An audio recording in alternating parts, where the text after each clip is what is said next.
Barishal online একাডেমির পক্ষ থেকে সবাইকে স্বাগত জানাচ্ছি, বিশেষ করে পঞ্চম শ্রেণীর শিক্ষার্থী বৃন্দদের এবং তাদের অভিভাবক বৃন্দদের স্বাগত জানাচ্ছি আজকের এই ভিডিওতে। আজকে আমরা যে বিষয়টি আপনাদের সাথে অর্থাৎ এবং শিক্ষার্থী বন্ধুদের সাথে আলাপ করব সেটি হলো প্রথম প্রান্তিক মূল্যায়ন বা প্রথম সাময়িক পরীক্ষা 2025 সালের সিলেবাস। তোমরা যে পঞ্চম শ্রেণীর বই পেয়েছো সেখানে প্রথম প্রান্তিক মূল্যায়ন যেটি মে মাসে সম্ভবত অনুষ্ঠিত হবে, মে মাসের প্রথম দিকে অথবা এপ্রিলের শেষের দিকে অনুষ্ঠিত হবে। সেই পরীক্ষার সিলেবাস তোমাদের জানা দরকার, নতুবা কিন্তু তোমরা প্রিপারেশন নিতে পারবে না। তো সেক্ষেত্রে তোমাদের যেহেতু ফেব্রুয়ারি মাসের 26 তারিখ থেকেই আবার রমজানের ছুটি শুরু হতে যাচ্ছে, তোমাদের পড়াশোনাটা কিন্তু অবশ্যই বাড়িতে করতে হবে।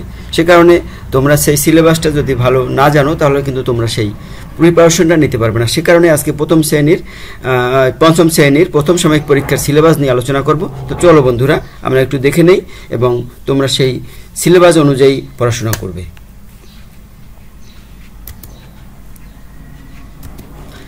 প্রথমেই আমরা চলে এসেছি বাংলা বইয়ের বাংলা প্রথম থেকে অর্থাৎ 1 পৃষ্ঠা থেকে 34 পৃষ্ঠা পর্যন্ত। আমরা যে এই সিলেবাসটি তোমাদের জানাচ্ছি সেটি কিভাবে তোমরা বিশ্বাস করবে, সেটি হলো তোমাদের একটি বার্ষিক পাঠ পরিকল্পনা বেরিয়েছে এনসিটিভি থেকে। সেখানে যে নির্দেশনা দেওয়া রয়েছে যে কতটুকুর ভিতর দিয়ে প্রথম প্রান্তিক মূল্যায়ন পরীক্ষা হবে, সেখান থেকেই কিন্তু আমি এই সিলেবাসটি নিয়েছি। তারপরে দেখো ইংরেজি 1 থেকে 35 পৃষ্ঠা পর্যন্ত, 1 থেকে 35 পৃষ্ঠা পর্যন্ত আমি তোমাদের সাথে রয়েছি শিক্ষক বিজন ব্যাপারী সরকারি প্রাথমিক বিদ্যালয়ে।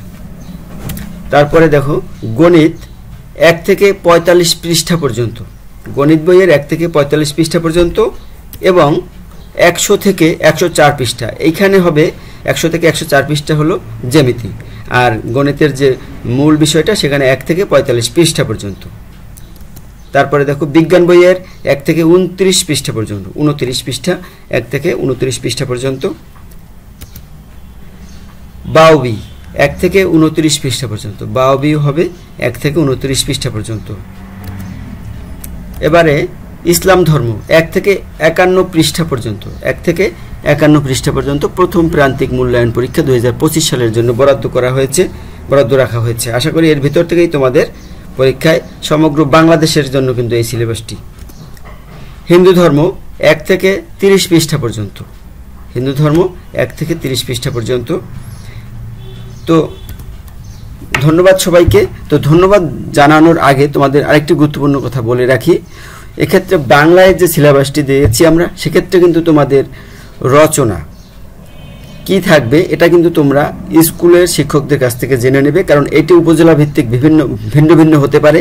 এটা তোমাদের চিঠি বা দরখাস্ত, তারপরে রচনা, এটা শিক্ষকদের কাছ থেকে জেনে নিতে হবে, কারণ তারাই এটা ভালো বলতে পারবেন। এটা ভিন্ন ভিন্ন হতে পারে এক এক ডিস্ট্রিক্টে বা এক এক উপজেলায়।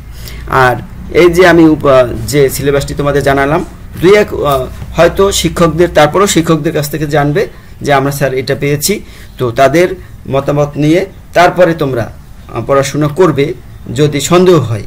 তবে আমি মনে করি সব জায়গায় এরকমই হবে, তবে 2-1 জায়গায় হেরফের হতে পারে, সেক্ষেত্রে তোমরা শিক্ষকদের সাথে অবশ্যই যোগাযোগ রক্ষা করে চলবে। তো ধন্যবাদ বন্ধুরা, ভালো লাগলে অবশ্যই চ্যানেলটি সাবস্ক্রাইব এবং লাইক করবে, শেয়ার করে দেবে তোমাদের বন্ধুদের সাথে। তো ধন্যবাদ, ভালো থেকো, আবার দেখা হবে নতুন কোনো ভিডিওতে।